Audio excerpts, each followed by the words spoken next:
Magandang umaga, ngayon pa araw ng Lunes, February 5, 2024. Narito po muli ang update sa lagay ng panahon. Ayon sa Pag-asa, easterlies pa rin ang nakakaapekto sa eastern section ng ating bansa, habang amihan o northeast monsoon nakakaapekto naman sa extreme northern Luzon. Walang bagyo o low pressure area na minomonitor sa loob ng ating PAR na maaaring makaapekto sa ating bansa. Samantala ngayong araw, dahil pa rin sa pag-iral ng nasabing amihan, asahan ang bagyang maulap hanggang sa maulap na halangitan with isolated light rain sa Batanes at Babuyan Islands.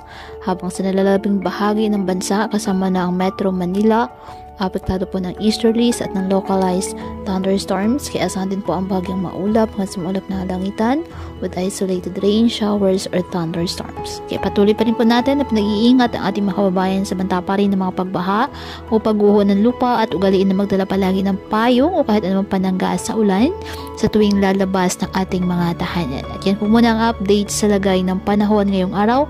Muli patuloy po tayo na mag-ingat at palaging tandaan, God loves you. Stay safe and God bless.